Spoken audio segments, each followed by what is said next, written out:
എല്ലാവർക്കും നമസ്കാരം. നമ്മുടെ പുതിയ വീഡിയോയിലേക്ക് എല്ലാവർക്കും സ്വാഗതം. എല്ലാവരും സുഖമായിട്ടിരിക്കുന്നു എന്ന് വിചാരിക്കുന്നു. ഞങ്ങളിവിടെ സുഖമായിട്ടിരിക്കുന്നു കേട്ടോ. അപ്പോൾ നമ്മുടെ കഴിഞ്ഞ 2 വീഡിയോയ്ക്കും തന്ന സപ്പോർട്ടിനൊക്കെ നന്ദി. തുടർന്നും എല്ലാവർക്കും ഇഷ്ടപ്പെടുന്ന നല്ല വീഡിയോസുമായിട്ട് നമുക്ക് കാണാം. അപ്പോൾ തുടർന്നും എല്ലാവരുടെയും സപ്പോർട്ട് പ്രതീക്ഷിക്കുന്നു. നല്ല നല്ല വീഡിയോസ് ചെയ്യാനുള്ളൊരു ഇൻസ്പിറേഷൻ എല്ലാവരുടെയും സപ്പോർട്ട് തന്നെയാണ് കേട്ടോ. അപ്പോൾ ഇന്നത്തെ നമ്മുടെ കാര്യങ്ങളെന്ന് പറഞ്ഞാൽ ഇന്നൊരു സാറ്റർഡേ ആണ്. അപ്പോൾ നമുക്ക് പുറത്ത് പോകേണ്ട കുറച്ച് കാര്യങ്ങളുണ്ട്. അപ്പോൾ അതിന് മുന്നേ കുറച്ച് കുക്കിംഗ് ഒക്കെ തീർക്കാനുണ്ട്. അപ്പോൾ ആ ഒരു തത്രപ്പാടിലാണ് ഞാൻ കിച്ചണിൽ ബ്രേക്ക്ഫാസ്റ്റും ലഞ്ചും ഉണ്ടാക്കി വെച്ചിട്ടാണ് നമ്മൾ പോണത് കേട്ടോ. അപ്പോൾ ഇന്നത്തെ പരിപാടികളെന്ന് പറഞ്ഞാൽ പാറുവിൻ്റെ സ്കൂളിലെ PTM ഉണ്ട്. പിന്നെ അത് കഴിഞ്ഞിട്ട് ഒരു ചെറിയ ഷോപ്പിംഗ് ഉണ്ട്. അപ്പോൾ ലഞ്ചൊക്കെ ഉണ്ടാക്കി വെച്ചിട്ട് പോവുകയാണെന്നുണ്ടെങ്കിൽ നമുക്ക് വന്നിട്ട് കഴിക്കാമല്ലോ എന്നുള്ളൊരു പ്ലാനിലാണ്. പിന്നെ ഇന്നിപ്പോൾ പുറത്തുനിന്ന് കഴിക്കാനായിട്ട് വലിയ പ്ലാനൊന്നുമില്ല. അങ്ങനെ ചെറിയ രീതിയിൽ ഒരു കുഞ്ഞ് ലഞ്ച് പ്രിപ്പയർ ചെയ്ത് വയ്ക്കാം എന്ന് വിചാരിക്കുന്നു. സ്പെഷ്യലൊന്നുമില്ല, എന്നാലും ഉണ്ടായിരുന്ന പച്ചക്കറിയൊക്കെ വെച്ചിട്ട് ഞാനൊരു കറിയും ഒക്കെ ഉണ്ടാക്കിയിട്ടുണ്ട്. അപ്പോൾ ഇന്ന് ബ്രേക്ക്ഫാസ്റ്റിന് പുട്ടും പഴം പുഴുങ്ങിയതുമാണ് കേട്ടോ. പിന്നെ ലഞ്ചിന് ഉണ്ടാക്കിയേക്കണേ വെണ്ടയ്ക്ക മെഴുക്കുവരട്ടി, പിന്നെ മോരുകറി.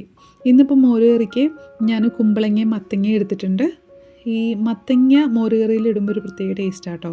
ഞാൻ എപ്പോഴും മോരുകറിക്ക് തേങ്ങ അരപ്പ് ചേർത്തിട്ട് ഒന്ന് ചൂടായി വരുമ്പോൾ മാത്രമാണ്, അതായത് തള പൊട്ടി വരുന്നതിന് മുമ്പായിട്ട് തന്നെ ഞാൻ ഈ മോരൊഴിക്കും. മോരല്ല, തൈര്, നല്ല കട്ട തൈര്, ഒട്ടും വെള്ളം ചേർക്കാതെ മിക്സിയിലൊന്ന് ഒറ്റ കറക്ക് കറക്കിയിട്ട് അങ്ങ് ഒഴിക്കും. അപ്പം എന്നിട്ട് തിളപ്പിക്കില്ല. ആ മോരൊന്ന് ചൂടാവുമ്പോഴേക്കും ഞാൻ ഓഫാക്കും കേട്ടോ. ആ ഒരു മോര് കറിക്ക് ഒരു പ്രത്യേക ടേസ്റ്റാണ്. മോര് ഒന്ന് പിരിഞ്ഞു പോയില്ല എങ്കിൽ പോലും തിളച്ച് കഴിയുമ്പോൾ ആ മോര് കറിക്ക് വേറൊരു ടേസ്റ്റാവും. ഇവിടെ എപ്പോഴും ഈ ഒരു ടേസ്റ്റാണ് ഇഷ്ടം. അപ്പോൾ അതുകൊണ്ട് നമ്മൾ അങ്ങനെയാട്ടോ ചെയ്യാറ്.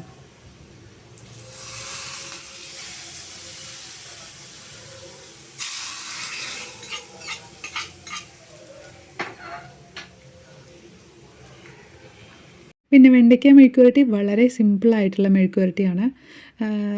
നമ്മൾ കടുക് പൊട്ടിക്കുന്നു, കുറച്ച് വെളിച്ചെണ്ണ ഒഴിക്കുന്നു, കടുക് പൊട്ടിക്കുന്നു, നമ്മൾ കട്ട് ചെയ്ത് വെച്ച കുനുകുനാന്ന് കട്ട് ചെയ്ത് വെച്ച വെണ്ടയ്ക്ക ചേർത്ത് ഉപ്പും ചേർത്ത് നന്നായിട്ട് വഴറ്റിയെടുക്കുന്നു. അത്യാവശ്യം നന്നായിട്ടൊന്ന് മൊരിഞ്ഞു വരുന്ന പാകത്തിന് കുറച്ച് ചതച്ച മുളക് ചേർക്കുക. എന്നിട്ട് ഇറക്കുന്നതിന് മുന്നേ കറിവേപ്പിലയും കൂടെ ചേർത്ത് ഒന്ന് ഇളക്കി കൂട്ടിയിട്ട് ഉപ്പ് നോക്കി അങ്ങ് വാങ്ങി വയ്ക്കുക കേട്ടോ. നമ്മുടെ വെണ്ടയ്ക്ക മെഴുക്കുവരട്ടി റെഡിയായി. ഉള്ളി ഒന്നും ചേർത്തിട്ടില്ല, പക്ഷേ സൂപ്പർ ടേസ്റ്റാണ് കേട്ടോ ഇങ്ങനെ ഉണ്ടാക്കുമ്പോൾ. പിന്നെ പുട്ട് ആയിട്ടുണ്ട്. അപ്പോൾ നമ്മുടെ പഴം ഞാൻ നേരത്തെ തന്നെ പുഴുങ്ങി വെച്ചിട്ടുണ്ട് കേട്ടോ. അപ്പോൾ ഇനി നമുക്ക് ചോറും കൂടെ വെച്ച് കഴിഞ്ഞാൽ നമ്മുടെ പരിപാടിയൊക്കെ തീർന്നു.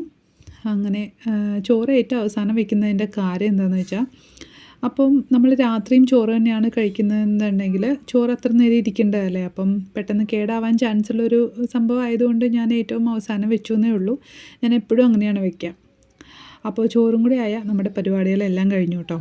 പിന്നെ നമുക്ക് ക്ലീനിങ് ആണ്. കിച്ചൺ അത്യാവശ്യം പാത്രങ്ങളൊക്കെ കഴുകി കൗണ്ടർ ടോപ്പൊക്കെ ഒന്ന് നന്നായിട്ട് ക്ലീൻ ചെയ്തിട്ട് കഴിഞ്ഞാൽ പിന്നെ എവിടെയെങ്കിലും പോയാൽ സമാധാനമാണ്. വരുമ്പോൾ എവിടെയെങ്കിലും പോയിട്ട് വരുമ്പം പാത്രങ്ങൾ ഇങ്ങനെ കൂടിക്കിടക്കണം കണ്ടു കഴിഞ്ഞാൽ തന്നെ നമുക്ക് വല്ലാണ്ട് തോന്നും. പിന്നെ ഒരു ക്ഷീണമായിട്ടായിരിക്കും നമ്മൾ വരിക. പിന്നെ നമുക്ക് അടുക്കളയിൽ കയറിയിട്ട് ഇതൊന്നും ചെയ്യാനായിട്ട് എനിക്ക് പൊതുവേ ഭയങ്കര ബുദ്ധിമുട്ടാണ് കേട്ടോ. പിന്നെ എനിക്ക് ഭയങ്കര മടിയാവും. അപ്പം പിന്നെ കുറേ നേരം അങ്ങോട്ട് ഇരുന്ന് ഇങ്ങോട്ട് കെട്ടി പിന്നെ ഒരു മടി പിടിച്ചായിരിക്കുള്ളൂ ഇത് ചെയ്യുക. അതുകൊണ്ട് തന്നെ മാക്സിമം ഞാനങ്ങനെ ചെയ്ത് വെച്ച് അടുക്കള ഒന്ന് നീറ്റാക്കി ഇട്ടിട്ടാണ് എവിടെയെങ്കിലും പോവുക കേട്ടോ. പിന്നെ നമ്മുടെ അടുക്കളയോട് ചേർന്നുള്ള ചെറിയൊരു ബാൽക്കണിയിൽ ഇതുപോലെ ഞാൻ പാത്രങ്ങൾ കഴുകിയത് കൊണ്ടുവന്ന് വെച്ച് കഴിഞ്ഞാൽ രാവിലത്തെ വെയിൽ നന്നായിട്ട് കിട്ടും കേട്ടോ. അപ്പം നല്ല വെയിൽ കൊണ്ടു കഴിഞ്ഞാൽ പാത്രങ്ങൾക്കൊരു പ്രത്യേക ഉണങ്ങിക്കഴിഞ്ഞാൽ ഒരു പ്രത്യേകതയാണല്ലോ. അപ്പോൾ അതുകൊണ്ട് തന്നെ ഞാൻ എപ്പോഴും വെയിൽ കൊള്ളിച്ച് തന്നെയാണ് ഉണക്കുക കേട്ടോ. ഉച്ചയ്ക്കാണെങ്കിലും എപ്പോൾ വെച്ചാലും അത്യാവശ്യം വെയിൽ കിട്ടുന്ന ഒരു സ്ഥലമാണിത്. പിന്നെ വൈകുന്നേരം ആണെങ്കിലും അത്യാവശ്യം കാറ്റ് കിട്ടിയാണെങ്കിലും പെട്ടെന്ന് ഡ്രൈ ആയി കിട്ടും. അപ്പോൾ അതുകൊണ്ട് എപ്പോഴും അങ്ങനെ ചെയ്യണേ.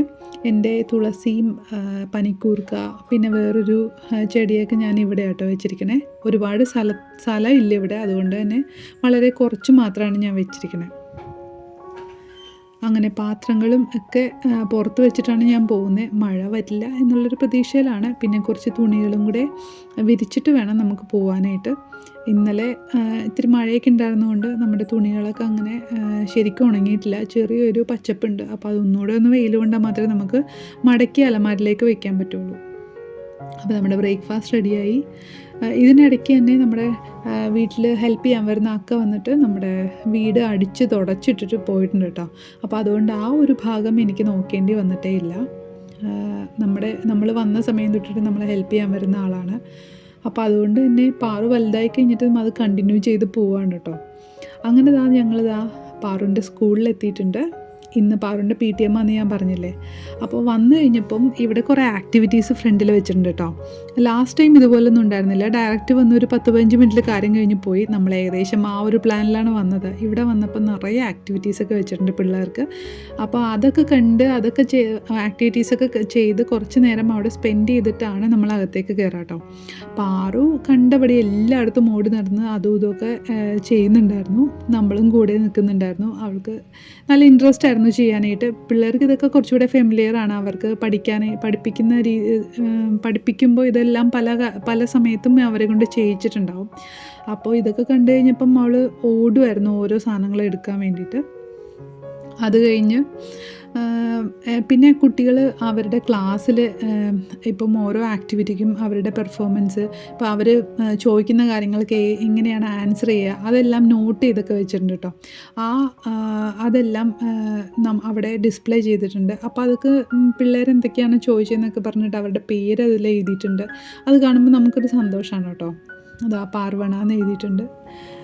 അപ്പോൾ ഇതുപോലത്തെ കുറേ ആക്ടിവിറ്റീസിൻ്റെ പിക്ചേഴ്സും ഇതുപോലത്തെ ഡിസ്പ്ലേ ചെയ്തിട്ടുണ്ടായിരുന്നു. അപ്പോൾ അതൊക്കെ നോക്കി അങ്ങനെ കുറച്ച് നേരം അവിടെ സ്പെൻഡ് ചെയ്തു. അത് കഴിഞ്ഞിട്ടാണ് നമ്മൾ അകത്തേക്ക് ഈ മിസ്സിനെ കാണാൻ വേണ്ടിയിട്ട് കയറിയത് കേട്ടോ. അപ്പോൾ ലാസ്റ്റ് ടൈം പോയപ്പോഴും മാം എങ്ങനെയാണ് ആളവിടെ എന്നുള്ളതിൻ്റെ ഒരു നമുക്ക് നല്ലൊരു ഔട്ട്ലൈൻ തന്നെ മാം തന്നിട്ടുണ്ടായിരുന്നു. പിന്നെ പാറുവിനെ പറ്റി അത്യാവശ്യം നല്ല അഭിപ്രായമാണ് മാമിന്. ആൾ കുഴപ്പമില്ല, അങ്ങനെ ആരും ഉപദ്രവിക്കുന്നൊന്നുമില്ല, ആൾ നല്ലൊരു ബിഹേവിയർ ആണെന്നാണ് ഇപ്പോൾ വരെ നമുക്ക് കിട്ടിയിരിക്കുന്ന റിപ്പോർട്ട് കേട്ടോ.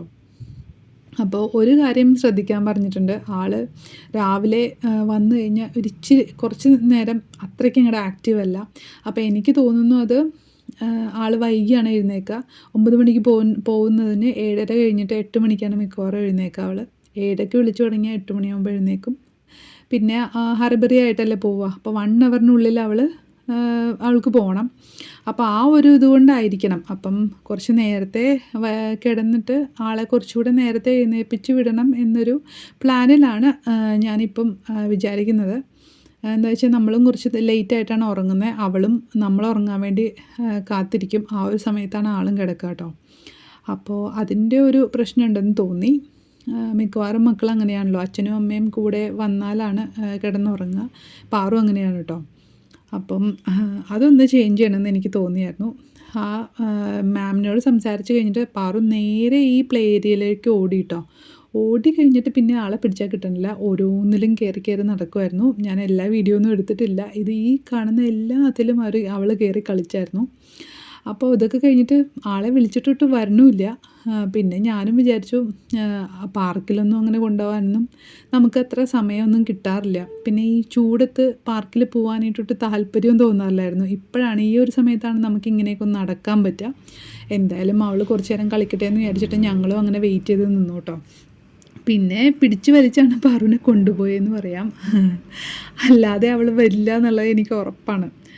അപ്പം ഇടയ്ക്ക് ഇതുപോലെ സ്കൂൾ വിട്ട് കഴിയുമ്പോഴും കുറച്ച് നേരം കളിക്കണം എന്ന് പറഞ്ഞാൽ അവൾ ഇവിടെ ഒന്ന് കളിക്കാറുണ്ട്. അപ്പം ഞാനും ഒരു 10-15 മിനിറ്റ് അതിന് വേണ്ടിയിട്ട് സ്പെൻഡ് ചെയ്യാറുണ്ട് കേട്ടോ. അപ്പോൾ അവർ നമ്മളോട് പറയും ആൾക്ക് പ്ലേ ഏരിയയിൽ പോകണം എന്ന് പറയുന്നുണ്ടെന്ന് പറയുമ്പോൾ ഞാനും കൂടെ ചെല്ലും. അങ്ങനെയാണ്. അപ്പോൾ ഞങ്ങൾ അവിടെ നിന്ന് നേരെ വീട്ടിലോട്ട് വന്ന് നമ്മൾ ഉണ്ടാക്കി വെച്ച ഫുഡ് കഴിച്ചു കേട്ടോ. അപ്പം നേരെ ഷോപ്പിങ്ങിന് പോയിട്ട് വന്നിട്ട് കഴിക്കുക എന്നുള്ളതായിരുന്നു പ്ലാൻ. പക്ഷേ സ്കൂളിൽ നമ്മൾ പ്രതീക്ഷയിലും കൂടുതൽ സമയം നമുക്ക് സ്പെൻഡ് ചെയ്യേണ്ടി വന്നതുകൊണ്ട് തന്നെ 2 പേർക്കും വിശന്നു. പാറുവിനും ചെറുതായിട്ട് വിശക്കുന്നു എന്ന് പറഞ്ഞപ്പോൾ ഞങ്ങളിതാ നേരെ വീട്ടിലേക്ക് വന്നു. 1 കിലോമീറ്ററേ ഉള്ളൂ നമുക്ക് അവിടുന്ന്. അപ്പം വന്ന് കഴിച്ചിട്ട് പോവാം. ഇപ്പോൾ നമ്മൾ ഷോപ്പിങ്ങിന് പോകുന്ന സ്ഥലവും ഇവിടെ തൊട്ടടുത്ത് തന്നെയാണ് കേട്ടോ. ഒരുപാട് ദൂരമൊന്നുമില്ല, 1 കിലോമീറ്ററിനുള്ളിലാണുള്ളത്. അപ്പോൾ ഇവിടുത്തെ ഒരു ഹൈപ്പർ മാർക്കറ്റ് എന്ന് പറയാം. അതൊരു നമ്മുടെ നാട്ടിൽ അത്ര പരിചയം ഉണ്ടാവില്ല അങ്ങനത്തെ ഒരു ഷോപ്പ്. ഇപ്പോൾ പോത്തീസൊക്കെ ഉള്ളതുകൊണ്ട് കുറച്ച് ഫെമിലിയർ ആയിരിക്കും. ഏകദേശം അങ്ങനെ ഒരു ഷോപ്പാണ്. പക്ഷേ അത്യാവശ്യം നല്ല റീസണബിൾ റേറ്റിൽ ഒരുപാട് സാധനങ്ങൾ, അതായത് ഉപ്പ് തൊട്ട് കർപ്പൂരം വരെ എന്നൊക്കെ നമ്മൾ പറയില്ലേ, അതുപോലെ എല്ലാ സാധനങ്ങളും കിട്ടുന്നൊരു ഷോപ്പാണ് കേട്ടോ. ഇപ്പം ഫർണിച്ചർ തൊട്ടിട്ട് എന്താ പറയുക, ഗ്രോസറി, ഇതുപോലെ ഗിഫ്റ്റ് ഐറ്റംസ്, പിന്നെ ഫ്രൂട്ട്സ്, വെജിറ്റബിൾസ്, അങ്ങനെ എല്ലാ സാധനങ്ങളും, പിന്നെ ഗോൾഡ് ആൻഡ് ഡയമണ്ട്സ് അതിൻ്റെ ഷോപ്പുണ്ട്. അങ്ങനെ ഒരു കുടക്കീഴിൽ തന്നെ മൊത്തം ഉണ്ട് കേട്ടോ. അപ്പോൾ അങ്ങനത്തെ ഷോപ്പുകളാണ് ഈ ശരവണ സ്റ്റോഴ്സ്, പോത്തീസ്, പിന്നെ ജയചന്ദ്രൻ. അങ്ങനെ ചെന്നൈയിൽ ഒരുപാട് ഇതുപോലത്തെ ഷോപ്സ് ഉണ്ട്. നമ്മുടെ വീടിൻ്റെ അടുത്ത് ഇതായതുകൊണ്ടും നമ്മളെവിടെയാണ് എപ്പോഴും പോവുക. പിന്നെ ഈ ഒരു ഫ്ലോർ എന്ന് പറഞ്ഞാൽ ഒരു എന്താ പറയുക, ഉത്സവപ്പറമ്പിൽ നിൽക്കുന്ന ഒരു പ്രതീതിയാണ് ഇവിടെ വരുമ്പോൾ എപ്പോഴും. കാരണം അത്ര തിരക്കായിരിക്കുള്ളൂ. ഇത് വെജിറ്റബിൾസ്, പിന്നെ ഫ്രൂട്ട്സ്, അത് പിന്നെ ബ്രാസ് ഐറ്റംസ്, അതിൻ്റെയൊക്കെ ഒരു സെക്ഷനായിരുന്നു കേട്ടോ. ഒറ്റ ഫ്ലോറിലാണ് ഇതെല്ലാം. എൻ്റെ ദൈവമേ, ഗ്രോസറി ഉണ്ട് അതിൻ്റെ കൂടെ. ഭയങ്കര തിരക്കായിരിക്കും കേട്ടോ അവിടെ. ഞങ്ങൾ വീക്കെൻഡ് സമയത്ത് ഇവിടെ വരാറില്ല. വീക്കെൻഡിൽ വന്നു കഴിഞ്ഞ് ഇതുപോലെയാണ്. അല്ലാത്ത സമയത്ത് വന്നാൽ ഒരു ഇച്ചിരി തിരക്ക് കുറവായിരിക്കും, അത്രയേ ഉള്ളൂ. എന്നാലും വീക്കെൻഡ് എന്ന് പറയുമ്പോൾ നമുക്ക് ട്രോളി പോലും കിട്ടിയില്ല കേട്ടോ. ഒന്ന് കുറേ നേരം അലഞ്ഞിട്ടാണ് ആ ട്രോളി വരെ അവിടെ നിന്ന് കിട്ടിയത്. അപ്പം ഇറങ്ങിക്കഴിഞ്ഞപ്പം പാറു ഇവരെയൊക്കെ കണ്ടിട്ട് അങ്ങനെ ഹായൊക്കെ പറഞ്ഞ് നിൽക്കുമായിരുന്നു. അവൾക്ക് ഇങ്ങനെയൊക്കെ കാണുമ്പോൾ ഒരു പ്രത്യേക സന്തോഷമാണ്.